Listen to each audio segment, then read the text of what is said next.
Hello everyone, welcome to our YouTube channel. आज के session में हम देखेंगे that is OBC quota scrapped for Karnataka Muslims. So आपको पता है कर्नाटका में इलेक्शंस होने वाले हैं, उसी के द्वारा आपको देखने को मिला है कि जो बीजेपी गवर्नमेंट है उन्होंने ओबीसी कोटा हटा दिया है मुस्लिम्स के लिए और यहाँ पर बेनिफिट किया है दैट इज़ लिंगायत्स को और वोकिलगास को। दोनों के बारे में जानने की कोशिश करेंगे कि ऐसा क्यों हुआ है और ये जो आपको कोटा सिस्टम देखने को मिल रहा है कर्नाटका में वो कितना पुराना है। ऐसे ही रिजर्वेशन सिस्टम इन इंडिया में जो लागू है उसको भी हम जानने की कोशिश करेंगे डिटेल में। So let's start the session. सबसे पहले ये देखते हैं कि न्यूज़ में क्यों था। So the BJP government has taken away the OBC quota for Muslims and given it to Vokkaligas and Lingayats. It has also given SCs, STs a bigger share of the pie. ना यहाँ पर आपको पता है कि कर्नाटका में इलेक्शंस होने वाले हैं। अब अगर हम लिंगायत्स की बात करते हैं, वोकिलगास की बात करते हैं, तो दोनों ही जो कम्युनिटीज़ हैं वो आपको मेजर प्रोपोर्शन में देखने को मिलती हैं। So just to curb the vote share of the Vokkaligas and Lingayats, so BJP government ने यहाँ पर सोचा है कि जो 4% आपको ओबीसी कोटा दे रखा है मुस्लिम्स को, उसको डिवाइड कर दिया जाएगा, 2% दे दिया जाएगा वोकिलगास को, 2% दे दिया जाएगा लिंगायत्स को। सो अब हम देखते हैं कि एक्चुअली में रिजर्वेशन स्टेटस जो कर्नाटका में अभी है वो क्या है और इसको कैसे चेंज किया गया है। सो आप देख सकते हैं जो करंट है यहाँ पर कैटेगरी 1 4% यहाँ पर बैकवर्ड क्लासेस को रिजर्वेशन दी गई है। ऐसी कैटेगरी 2A, B और कैटेगरी 3 को भी डिवाइड किया हुआ है ए और बी में। सो हम देखते हैं अगर कैटेगरी 2A की बात करते हैं तो 15% रिजर्वेशन दे रखा था ओबीसीज को और यहाँ पर कैटेगरी 2B में रिजर्वेशन दे रखा है 4% टू मुस्लिम्स। अब मेजर क्वेश्चन ये उठता है कि क्या हम reservation on the basis of religion दे सकते हैं? क्या ये कॉन्स्टिट्यूशन में गिवन है? यहाँ पर सुप्रीम कोर्ट की क्या गाइडलाइंस है, तो उसके बारे में भी जानने की कोशिश करेंगे। देखिए, अगर हम आर्टिकल 15 और आर्टिकल 16 की बात करते हैं तो वहाँ पर social and educational backward classes के बारे में, रिजर्वेशन के बारे में दिया गया है। लेकिन एक्सप्लिसिटली अगर हम यहाँ पर रिलीजन के बेसिस पे रिजर्वेशन दे रहे हैं तो वो वैलिड है कि नहीं वैलिड है, वो आपको क्वेश्चन मार्क देखने को मिलता है। सो अब किया क्या गया है, ये जो कैटेगरी 2B है जो कि 4% मुस्लिम्स को रिजर्वेशन दी गई थी इन दी ओबीसी कोटा, उसको अब स्क्रैप कर दिया गया है।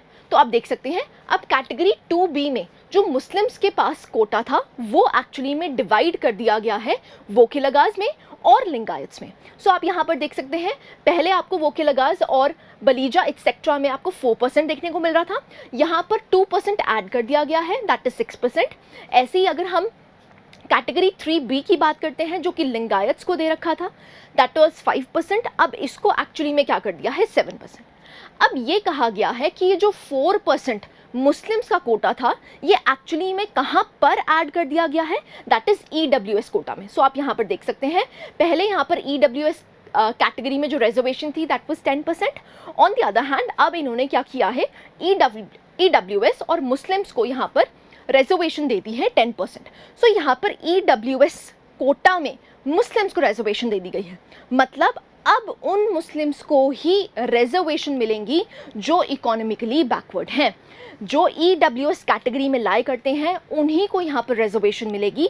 तो एक्चुअली में यहाँ पर रिलीजन के बेसिस पे उन्होंने जो रिजर्वेशन है मुस्लिम्स को पहले दे रखी थी अंडर दी ओबीसी कैटेगरी, उसको स्क्रैप करके अब जो economically weaker sections of the society Muslims exist करते हैं उनको रिजर्वेशन दी जाएगी under the EWS quota, right.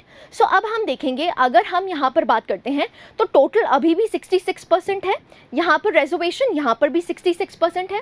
अगर हम ईडब्ल्यूएस को हटा देते हैं तो टोटल रिजर्वेशन कितनी होती है, दैट इज 56%। सो यहाँ पर जो सुप्रीम कोर्ट की सीलिंग है उन्होंने कहा है कि रिजर्वेशन जो होनी चाहिए वो 50% से अबव नहीं होनी चाहिए। लेकिन अगर हम यहाँ पर बात करते हैं तो आपको 56% रिजर्वेशन देखने को मिलती है ओबीसीज के लिए, एससीज के लिए, एसटीज के लिए। सो यहाँ पर जो सुप्रीम कोर्ट की गाइडलाइंस है उसका उल्लंघन किया गया है, तभी यहाँ पर कर्नाटका गवर्नमेंट ने ये कहा है सेंट्रल गवर्नमेंट को कि ये जो पर्टिकुलर एक्ट है जिसके तहत हम 56% रिजर्वेशन दे रहे हैं टू ओबीसीज, SCs STs। सो यहाँ पर ये जो एक्ट है इसको आप 9th शेड्यूल में डाल दीजिए, क्योंकि 9th शेड्यूल में क्या है, जो जुडिशियल रिव्यू की पावर्स हैं वो कम हो जाती हैं। लेकिन अगर आपको IR कोहेलो केस याद हो तो वहाँ पर सुप्रीम कोर्ट ने कहा था कि हम फंडामेंटल राइट्स को तो यहाँ पर जज नहीं करेंगे, लेकिन जब हम बेसिक स्ट्रक्चर डॉक्ट्रिन की बात करते हैं तो अगर आपने कोई लॉ 9th शेड्यूल में भी डाला है तो हम उसकी भी जुडिशियल रिव्यू कर सकते हैं, राइट। सो जब EWS कोटा यहाँ पर 10% रिजर्वेशन दी गई थी इकोनॉमिकली वीकर सेक्शंस को, तो ये चैलेंज किया गया था सुप्रीम कोर्ट में, और सुप्रीम कोर्ट ने ये कहा था कि यहाँ पर हम कॉन्स्टिट्यूशनल बेंच बिठाएंगे और ये डिसाइड करेंगे कि जो EWS कोटा है वो वैलिड होना चाहिए कि नहीं होना चाहिए। इसी के द्वारा ये कहा गया था कि कर्नाटका और आंध्र प्रदेश में जो रिजर्वेशन की सीलिंग आपको 50% से अबव देखने को मिलती है तो वही पर्टिकुलर कॉन्स्टिट्यूशनल बेंच उसको जज करेगा। लेकिन अभी तक भी कोई यहाँ पर क्लैरिटी नहीं है कि हम जो ये रिजर्वेशन दे रहे हैं क्या इसमें हम रिलीजन के बेसिस पे हम इनको रिजर्वेशन प्रोवाइड कर सकते हैं कि नहीं, राइट। सो आई होप यहाँ तक क्लैरिटी है। तो जो 4% मुस्लिम्स को OBC कैटेगरी में रिजर्वेशन दी जा रही थी, अब वो 4% मुस्लिम्स को एक्चुअली में कहाँ पर ऐड कर दिया गया है, that is in EWS quota. So इससे होगा क्या, वही मुस्लिम्स को रिजर्वेशन मिलेंगी जो इकोनॉमिकली वीकर सेक्शन से बिलोंग करते हैं। अब इनका शेयर किसको दे दिया गया है, दैट इज वोकिलगास और लिंगायत्स को। अब ये क्यों इंपॉर्टेंट हो जाता है, क्योंकि अगर हम वहाँ की डेमोग्राफी की बात करते हैं तो ये मेजर चंक आपको देखने को मिलता है लिंगायत्स का और वोकिलगास को। अब आपको पता है कि यहाँ पर मेजॉरिटी जो है that is BJP versus Congress. So BJP actually में ल्योर करने के लिए, यहाँ पर वोट शेयर बढ़ाने के लिए क्या कर रही है, वोकिलगास और लिंगायत्स को रिजर्वेशन दे रही है। On the other hand Congress क्या कर रही है, just to appease the Muslims. So यहाँ पर अगेन आपको पॉलिटिक्स इंटरवेंशन देखने को मिल रही है अगर हम रिजर्वेशन की बात करते हैं, right? So this is how reservation pie has been carved out. Now we'll study the background. So the changes in quotas are seen as part of the BJP's efforts to increase its reach in the state where it has never won the majority of 113 seats. So अगर हम 113 seats की बात करते हैं तो यहाँ पर government बनाने के लिए आपको कितनी सीट्स चाहिए, 113 सीट्स चाहिए। लेकिन बीजेपी ये वाला जो परसेंटेज है, ये वाला जो सीट्स है, ये कभी भी एक्वायर नहीं कर पाई है। तो यहाँ पर हमेशा क्या होता है, या तो आपको दूसरी पार्टी के साथ मिलना पड़ता है, कोalition गवर्नमेंट बनानी पड़ती है, या फिर जो इंडिविजुअल्स जो इंडिपेंडेंट खड़े होते हैं तो उनको भी आप डिफेक्शन के थ्रू ले सकते हैं। सो यहाँ पर यही किया गया है। अगर हम बीजेपी की बेस्ट परफॉर्मेंस देखते हैं, so it was in 2008 when it one 110 seats followed by 104 seats in 2018. It was forced to reach out independence in 2008 and to engineer defections from the Congress and JDS in 2008 and 2019 to secure a majority. अब majority के लिए कितनी चाहिए, 113 seats चाहिए। लेकिन अगर हम 2008 और 2018 के इलेक्शंस की बात करते हैं तो बीजेपी गवर्नमेंट ने रिस्पेक्टिवली 110 सीट्स और यहाँ पर 104 सीट्स जीती हैं। अब ऑब्वियसली बात है यहाँ पर मर्ज करना पड़ेगा, तो यहाँ पर डिफेक्शंस पॉसिबल की गई हैं कांग्रेस से और जेडीएस से। ऐसे ही जो इंडिपेंडेंट लोग खड़े हुए थे उनको भी यहाँ पर खरीदने की कोशिश की गई थी, right. So no party has won consecutive mandates in Karnataka since 1980s। अब ऐसा देखा गया है कि यहाँ पर आपको कौन सी पॉलिटिक्स देखने को मिलती है, दैट इज़ एंटी इनकम्बेंसी। सो इसका मतलब क्या है, सो फॉर एग्जाम्पल अब इलेक्शंस हैं, तो इलेक्शंस में अगर बीजेपी जीतती है तो नेक्स्ट टाइम ऐसा देखा गया है कि हमेशा चेंज ऑफ गवर्नमेंट होती है, तो एंटी इनकम्बेंसी आपको देखने को मिलती है। और कंसेक्यूटिव 2 टर्म्स कभी भी एक पार्टी ने नहीं जीती है। तो अभी प्रेजेंटली कौन सी गवर्नमेंट है, बीजेपी गवर्नमेंट है। तो बीजेपी क्या कोशिश कर रही है कि जो major chunk of the population है, लिंगायत्स और वोकिलगास, उनको हम रिजर्वेशन दे देते हैं जिससे कि उनका वोट शेयर बढ़ जाएगा, right. So this is the background. अगर हम यहाँ पर बात करते हैं, Karnataka government will petition to the centre to approve the hike in the reservation by including it under schedule 9 of the constitution. So यहाँ पर यही कोशिश की जा रही है कि जो एक्ट यहाँ पर चेंज किया गया है, एक्ट बनाया गया है, तो इस रिजर्वेशन की एक्चुअली में सीलिंग 50% है, लेकिन ये कितना चला जाता है, 56% चला जाता है। तो यहाँ पर यही कोशिश की गई है कि स्टेट गवर्नमेंट कह रहा है कि सेंटर को कि यहाँ पर जो हमने एक्ट बनाया है वो आप किसके तहत ला दीजिए, दैट इज 9th शेड्यूल के तहत ला दीजिए। सो अगर हम 9th शेड्यूल की बात करते हैं, it contains a list of central and state laws which can not be challenged in the courts. It became a part of the constitution in 1951 when the document was amended for the first time. So पहली amendment की अगर बात करते हैं तो 9th schedule लाया गया था। उस 9th शेड्यूल में क्या है कि जो भी सेंट्रल और स्टेट लॉज हैं, अगर वो 9th शेड्यूल में प्रेजेंट हैं तो आप इनको चैलेंज नहीं कर सकते हैं कोर्ट्स में। बट सुप्रीम कोर्ट ने यहाँ पर गाइडलाइंस दी थी आईआर कोहेलो केस में, जहाँ पर ये कहा गया था कि हम 9th शेड्यूल में जो लॉज हैं उसका भी जुडिशियल रिव्यू कर सकते हैं on the basis of what, that is basic structure doctrine, right. So आप देख सकते हैं लिंगायत्स जो हैं they are considered the most populous community in the state followed by Vokkaligas. अब मेजॉरिटी पॉपुलेशन आपको क्या देखने को मिलती है Lingayats and Vokkaligas. Just to lure them, उनका वोट शेयर बढ़ाने के लिए क्या किया जा रहा है, उनको रिजर्वेशन प्रोवाइड की जा रही है। अब प्रॉब्लम क्या है कि जब हम कॉन्स्टिट्यूशन ऑफ इंडिया की बात करते हैं तो कॉन्स्टिट्यूशन ऑफ इंडिया में आर्टिकल 15 और आर्टिकल 16 में ये कहा गया है socially and educationally backward classes को रिजर्वेशन दी जाएगी, लेकिन यहाँ पर ये देखा गया है कि on the basis of religion यहाँ पर आपको दी जा रही है reservation. So that is why Muslims की यहाँ पर रिजर्वेशन हटा दी गई है और उसको कहाँ पर ऐड कर दिया गया है, EWS कैटेगरी। सो अगर हम कॉन्स्टिट्यूशन की बात करते हैं ओबीसीज के लिए तो आप देख सकते हैं कलेलकर कमीशन बैठा था 1953 में, जिन्होंने सबसे पहले आइडेंटिफाई किए थे backward classes other than the scheduled tribes and scheduled castes. So एससीज और एसटीज के अलावा जो अदर बैकवर्ड क्लासेस हैं उनकी आइडेंटिफिकेशन सबसे पहले किसने की थी, दैट इज कलेलकर कमेटी कब बिठाई गई थी, 1953। नेक्स्ट अगर हम बात करते हैं मंडल कमीशन की, तो मंडल कमीशन ने यहाँ पर रिपोर्ट जारी की थी कि जो ओबीसी पॉपुलेशन है दैट इज अप्रॉक्सीमेटली 52%। सो अगर हम यहाँ पर बात करते हैं एससी और एसटी, इनकी जो प्रोपोर्शन है उनको रिजर्वेशन दी गई थी दैट इज 22.5%। सो वो कहते हैं जो एग्जिस्टिंग कोटा है मतलब 22.5% का, उसको बढ़ाकर कितना कर देना चाहिए, 49.5%। क्यों, क्योंकि यहाँ पर आपको ओबीसीज भी ऐड करने चाहिए, राइट। सो अगर हम सेंट्रल गवर्नमेंट की बात करते हैं, it has been reserved at 27% of the seats in union civil posts and services for OBCs under article 16 clause 4।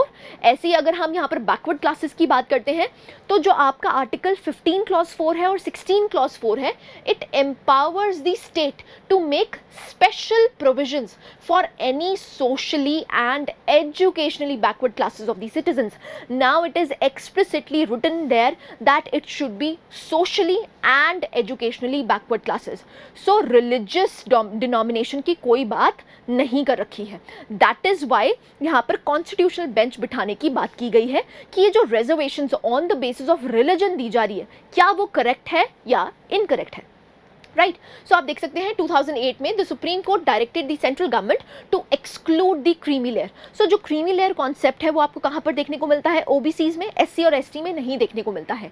सो यहाँ पर यही कोशिश की जा रही है कि अब एससी और एसटी में भी जो क्रीमी लेयर जो बेनिफिट ले जाती है वो हम रिड्यूस कर सकते हैं। तो ओबीसीज में आपको एक्सक्लूजन ऑफ क्रीमी लेयर का कॉन्सेप्ट देखने को मिलता है। सो अगर हम 102nd कॉन्स्टिट्यूशनल अमेंडमेंट की भी बात करते हैं तो यहाँ पर स्टैट्यूटरी स्टेटस दिया गया है, कॉन्स्टिट्यूशनल स्टेटस दिया गया है किसको, एनसीबीसी को। सो हम यहाँ पर देख सकते हैं आर्टिकल 338B को यहाँ पर लाया गया है, जिससे NCBC that is national commission for backward classes बनाया गया है, जो पहले क्या थी, एक स्टैट्यूटरी बॉडी थी। अब ये क्या बन चुकी है, कॉन्स्टिट्यूशनल स्टेटस दिया गया है और ये अब कॉन्स्टिट्यूशनल बॉडी बन चुकी है। आई होप यहाँ तक क्लैरिटी है, right. So who are Lingayats, अब दो क्वेश्चन उठते हैं, लिंगायत्स और वोकिलगास क्या हैं। सो अगर हम लिंगायत्स की बात करते हैं, it denotes a person who wears a personal ling an iconic form of god Shiva. So generally ये कहते हैं कि शिव के अलावा कोई और भगवान एग्जिस्ट नहीं करता। सो ये किसकी पूजा करते हैं, शिव की पूजा करते हैं, right. So on the body which is received during the initiation of the ceremony. So Lingayats are the followers of 12th century social reformer जो कि एक पोएट थे जिनका नाम क्या था, बासवेश्वरा. सो याद रखना है आपने, Basaveshwara was against the caste system and Vedic rituals. Very very important, ये कास्ट सिस्टम और वैदिक रिचुअल्स के बिल्कुल अगेंस्ट हैं, राइट. सो अगर हम बात करते हैं, ये स्ट्रिक्ट मोनोथीस्ट्स हैं. इसका मतलब क्या है, ये शिव के अलावा कोई और भगवान में विश्वास नहीं रखते हैं. So they enjoy the worship of only one god. एक ही भगवान को मानते हैं और वो भगवान कौन है, that is Shiva, right. So हम कह सकते हैं Lingayats has been classified as Hindu subcaste called Veerashaiva Lingayats and they are considered to be Shivaites. So इनको शिवाइट्स की कैटेगरी में ही रखा गया है. लेकिन ये क्या बोलते हैं कि हम इस सेक्ट को बिलोंग नहीं करते हैं. क्यों? क्योंकि यहाँ पर ये कहा गया है कि हम कास्ट सिस्टम और वैदिक रिचुअल्स में बिलीव नहीं करते हैं, right. So Lingayats have distanced themselves from the Hindu Veerashaivas because the latter followed the Vedas. क्योंकि आपको देखने को मिल रहा है, अगर हम वीराशैवा की बात करते हैं तो ये वेदास को फॉलो करते हैं, लेकिन लिंगायत्स कहते हैं हमें इनकी सबकास्ट मत बनाइए. क्यों? क्योंकि हम वेदास में और कास्ट सिस्टम में बिलीव नहीं करते हैं. So they have distant themselves. Veerashaivas are the followers of 5 peeth. जो पीठ आपको देखने को मिलते हैं, रिलीजियस सेंटर्स जिनको कहा जाता है, तो पंचपीठ जो आदि शंकराचार्य ने बनाया था, उनके जो फॉलोअर्स हैं उनको कहा जाता है वीराशैवास, राइट. दोनों ही शिवाइट्स हैं, बट यहाँ पर जो आपके लिंगायत्स हैं उन्होंने इनके साथ डिस्टेंट क्यों कर लिया है, क्योंकि अगर हम वीराशैवास की बात करते हैं, they believe in the Vedas. On the other hand, Lingayats do not believe in cast system और इन दी वेदास. आई होप यहाँ तक क्लैरिटी है. ऐसे ही हम वोकिलगास के बारे में बात कर लेते हैं. सो ये कहा गया है, it is believed that the Rashtrakuta and the western Gangas were the Vokkaliga origin. So आप देख सकते हैं जो राष्ट्रकूटास हैं और western Ganga, it is believed कि वहीं से इनका ओरिजिन हुआ है. अगर हम इनकी कैटेगरी को डिफाइन करते हैं in terms of occupation and to that extent could be an ethnic category, these are largely farmers by origin. So अगर हम बात करते हैं तो यहाँ पर लार्जली वो में एम्प्लॉय करते थे, फार्मिंग में एम्प्लॉय करते थे. The Vokkaliga caste originates in the Indian state of Karnataka in the former princely state of Mysore. So Mysore में हम ये कहते हैं they were the largest community, और ये वॉरियर क्लास भी थे. So they were the farmers as well as the warrior class. So आप देख सकते हैं, as a community of warriors and cultivators they have historically wielded tremendous demographic, political and economic dominance in the old Mysore region. So अगर हम old Mysore region की बात करते हैं तो इनकी जो significance है वो काफ़ी ज़्यादा है. क्यों? क्योंकि एक तो ये cultivators थे, दूसरा ये warriors भी थे. तो राष्ट्रकूटास और वेस्टर्न गंगास जो आपको देखने को मिलते हैं अपनी एंशियंट हिस्ट्री में, तो ऐसा कहा गया है कि उनका ओरिजिन वहीं से था, right. So these are the Vokkaligas. Now this was the concept जहाँ पर हमने समझने की कोशिश की है कि जो ओबीसी कोटा मुस्लिम्स के स्क्रैप किया गया है उसका बेनिफिट किसको मिला है. सो एमसीक्यू एक प्रैक्टिस कर लेते हैं इसी के रिगार्डिंग. सो आपको दिए हुए statements, which of the following statements are correct regarding Lingayats and Vokilagas. First statement है, Lingayat sect has been founded by Basva in 12th century. Second है, Lingayats rejected the authority of Vedas, the doctrine of transmigration of souls, child marriage and ill treatment of widows. Third है, in Lingayats all are equal by birth. Differentiation is only based on the knowledge they possess. Fourth है, Vokilagas have historically had notable demographic, political and economic dominance in old Mysore region. Fifth statement है, it is believed by some historians that Rashtrakutas and Western Gangas were the Vokilaga origin. So आपके पास correct आपने बतानी है कौन सी statements है. 1, 2, 3 only, 2, 3, 4 only, ऐसे ही 1, 3, 5 only, और is it D 1, 2, 3, 4, 5. अब देखिए हमने ऑलमोस्ट सारी स्टेटमेंट्स पढ़ ली हैं, तो यहाँ पर आप वीडियो को पॉज कर सकते हैं और अपना आंसर मार्क कर सकते हैं. हम आंसर को डिस्कस कर लेते हैं. आंसर है डी, सारी ही स्टेटमेंट्स करेक्ट हैं. अब देखिए हमने फर्स्ट स्टेटमेंट तो पढ़ ली कि अगर हम 12th सेंचुरी की बात करते हैं तो बासवा ने यहाँ पर लिंगायत सेक्ट को बनाया था, जिनके बेसिस क्या थे कि वो वेदास में और कास्ट सिस्टम में बिलीव नहीं करते थे. अब they rejected the authority of Vedas, that is true. यहाँ पर doctrine of transmigration of souls की भी बात नहीं की है. अब इन्होंने ये कहा था कि अगर किसी ने जन्म लिया है तो सारे के सारे जो लिंगायत्स हैं दे विल बी इक्वल. लेकिन सेग्रीगेशन या फिर डिफ्रेंसिएशन किसके बेसिस पे होगी? That is the knowledge they possess. Whatever knowledge you are having, then the distinction can be made, but by birth every Lingayat is equal. Right, that is why इन्होंने वेदास और caste system को बिल्कुल negate किया है. ऐसे ही अगर हम वोकेलगास की बात करते हैं, क्योंकि ये हिस्टोरिकली नोटेबल डेमोग्राफिक और पॉलिटिकल स्टैंड ले चुके हैं. Why? Because number one, they belong to the warrior class. Number two, they are cultivators. That is why they have major significance in the old Mysore region. ऐसे ही, so some historians believe that the Rashtrakutas and Western Gangas were of the Vokelaga origin. So आपकी पांचों ही statements correct हो जाती हैं. आपसे explicitly UPSC prelims में question पूछ सकते हैं regarding Vokkaligas and Lingayats. So this was it. I hope you like this session. Thank you very much.